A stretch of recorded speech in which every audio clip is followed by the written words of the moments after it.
Бүгін қазақпыз қойдан көретіндерің. Дариға Назарбаева саясатқа қайта оралмақшы.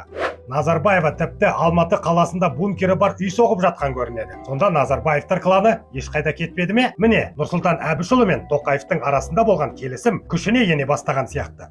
Күні кеше Forbes журналы Қазақстандағы ең бай 50 адамзаттардың тізімін шығарды. Олардың қатарында бүкіл Назарбаевтар жүр. Тіпті Дариға Назарбаева мен Нұрали Алиев те бар. Қазақтың басына түсті деген осы шығар. Ойбай, жаңа Қазақстан қайда? Қай жаққа тас атсаң да, пәтер жалдап жүрген қазаққа тиеді. Десе де еліміздегі пәтер алу мәселесі шешілетін сияқты. Әмин, әмин. Ассалаумағалейкум. Тар жол тайғақ кешіп, қиналып жүрсе де күресуден қайтпайтын қасқыр мінез қазағым. Назарларыңда Қазақпыз ғой жобасы және аш ақиқаттың анығын айтып жүрген Жан Ахмадиев ұлдарың. Айналайын қазағым. Әңгімені бастамас бұрын сендерден өтініш. Арнаға жазылып, подписка жасап, астында тұрған қоңырауды басып қойыңдар. Осы арқылы тек қазақтар жайлы жаңалықтардың шыққанынан хабардар болып отырасыңдар. Және осы видеоға лайк басып, төменде пікір жазуды ұмытпаңдар. Мен әр комментті оқимын. Себебі әр қазақ менің жалғызым. Оған қоса әр қазақ лайкқа лайк демес пе? Сондықтан лайк. Еске салып өтейін. Менің мақсатым қалың ұйқыға кеткен қазақты ояту. Өтінішімді орындап бітсеңдер, бастайық. Кет.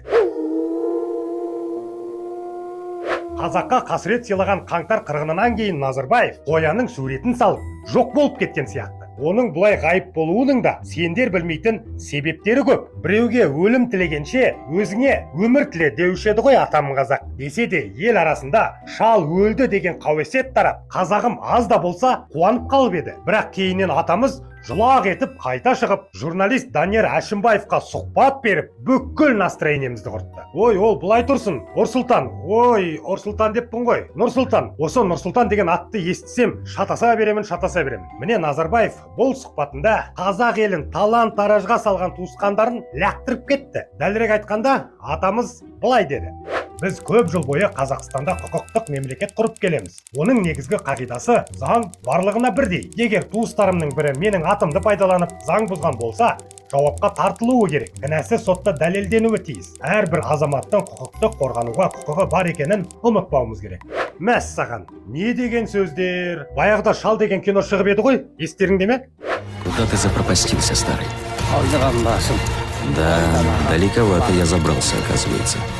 Міне, осы кинодағы басты рөлді Назарбаевқа беру керек еді. Мықты актер ғой. Зейнеткер Назарбаев осы сұхбатында мен маусымның 5-ші күні өтетін референдумға қатысамын, Тоқаевты қолдаймын депті. Ал Тоқаевшылар өз кезегінде, егер Назарбаевтан бір жола құтылғыларың келсе, онда референдумға келіп дауыс беріңдер деп халықты үгіттеп әлек болды.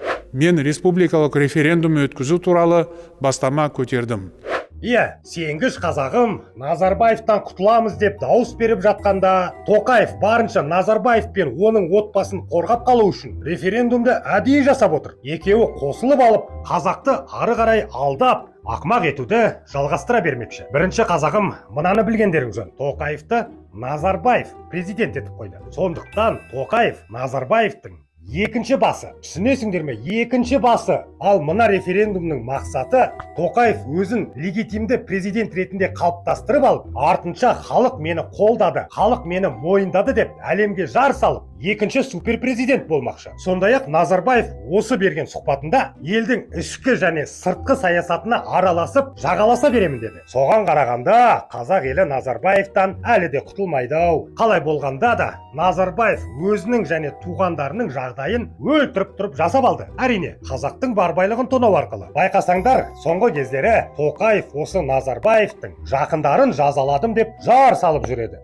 Бәріміз о Тоқаев молодец деп жүрсек, Қасым-Жомарт Назарбаев кланының бар байлығын сақтап қалуға жол ашқан екен. Қалай десеңдер айтайын. Соңғы кездері Орсұлтанның тұқым тұяғы бірінен соң бірі лауазымды қызметтерінен босатылып, жан-жаққа тарақандай қашып жатты. Арасында бір-екеуі көз бояушылық үшін қамалғандай болды. Олар түрмеде ме, әлде Дубайда тыныш қана демалып жатыр ма, оны ешкім білмеді. Тек бір Құдай біледі, және Қасым-Жомарт мырза біледі. Ал сендер Назарбаевтардың кезек-кезегі мен креслоларын не себепті босатып жатқанын білесіңдер ме? Білмесеңдер түсіндіріп өтейін. Біріншіден, енді олар еш қиындықсыз Қазақстандағы бизнесін жалғастыра береді. Екіншіден, оларды мемлекеттік қызметкер ретінде ешкім тексеріп, ешкім қудаламайды. Үшіншіден, уақыт өте жуас қазақ олардың қылмыстарын ұмытып кетеді деген жоспармен жасалып жатыр. Осының бәрі оған дәлел ретінде айтар болсам, депутаттық мандатын өз еркімен тапсырғаннан кейін көрінбей кеткен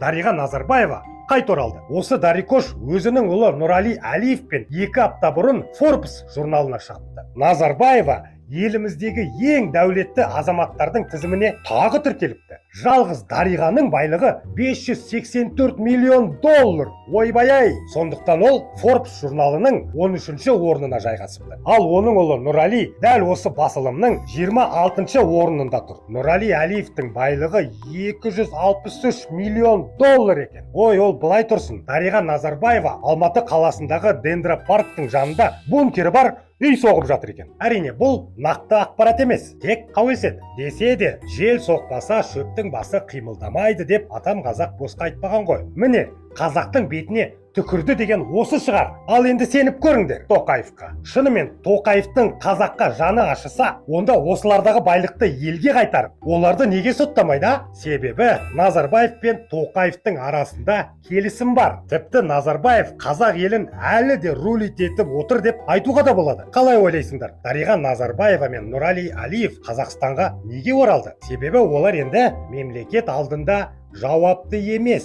Олар енді ешқандай декларация тапсырмайды, ешкімге есеп бермейді. Бұрынғыдай байлықтарын жасырудың қажеті жоқ. Олар осы күннен бастап тек қана бизнесмендер болып қалыптаспақшы жаңа Қазақстанда. Осыдан бастап бұлардың Ұлыбританиядағы соты да тоқтайды. Астанадағы ЛРТ-ға байланысты жанжал да ұмытылады. Болды, что нужно еще для кайфа? Назарбаевтар енді шет елдегі және Қазақстандағы сот алдында судан таза, сүттен ақ болып шыға келді. Міне, ертегі әлі де жалғасып жатыр. Шынында да баяғы жартас, сол жартас. Құрметті қазағым, мен Қазақпыз ғой жобасының келесі сандарында осы және басқа да қазақты қанап, тонап, байыған арамзаттарға, адамзаттарға жеке-жеке тоқталып, олардың ешкім білмеген құпияларын жария ететін боламын. Мен бұлардың барлығын зерттеп жатырмын. Өзінің іштен шыққан жауларын біліп жүрсін қазақ елі. Тек асықпаңдар, ал біз дальше кеттік.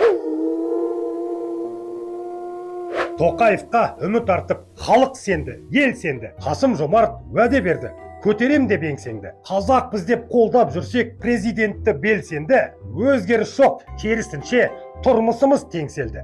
Жұртымыз әлі жыртығы шыққан кедей. Ештеңе өзгерген жоқ және өзгермейді де. Маған WhatsApp-қа жазатын қазақтардан пәтерің бар ма деп жиі сұрап тұрамын. Сенесіңдер ме, маған хабарласқан қазақтардың біреуінде үйде жоқ, жерде жоқ. Ал қарап отырсам, Астана мен Алматыда Құдайдың құтты күні құрылыс. Апта сайын бір көп қабатты үйдің ашылу салтанаты болып жатады ғой шіркін. Осыған қарап, әр қазақтың басында 2 пәтерден бар ма деп қаласыңшы? Мәтлағым. Оттаған әңгіме. Үй тұрмақ батыр бабаларымыз жаудан алып қалған қара жерге де жете алмай жүрміз. Негізі біз момын халықпыз ғой. Біз ана билік басында отырған шенділердің 4 аяқты малы сияқтымыз. Шын ғой, ойбай шетелден біреулер келеді десе, қазақтарды қаладан қуып, жабайы мұрынбоқтар, қонақ кеткенше қораның түбінде үн шығармай тыныш отырыңдар. Меймандар тозған түрлеріңді көрсе, шошып кетер. Не ваш уровень? Қаңғыған қазақтар нәдәйел уже. Көзге көрінбей құрыңдаршы деп бізді көшеге шығармай қамап тастап, өздері сол жат елдіктердің енегін жалап әлек. Мойындайықшы. Мойындау керек қой осыны шенділер. Сонау болған Экспо мен Азияда қазақ үшін жасалған жоқ. Ол былай тұрсын, тіпті Астана қаласы да қарапайым қазақ үшін салынбаған. Біз мүлде жоспарда болмағанбыз. Жоқпыз да ол жақта. Болмаймыз да. Бұның бәрі Нұр Сұлтанның атағы мен айналасындағы арсыз аристократ сымақтарға арналған. Сонда біз кім болдық? Жаңа айтқан 4 аяқты малмыз ба не? Басымызға тышып бітті ғой бұл нақұрыстан. Сол баяғы байқұс қазақ, әлі сол қазақ. Билік басындағылар, жарайды енді, жегендерің желкелеріңнен шықсын. Бірақ анау Эксподан кейін қаңырап қалған ғимараттарға көп балалы аналар мен жетім жесірлерді қоныстандырыңдаршы. Экспоның бір пайдасы хотя бы осы мұқтаж жандарға тисін. Күмәнім бар. Десе де жақсы идея ғой, келіссеңдер, төменде пікір жазып кетіңдер.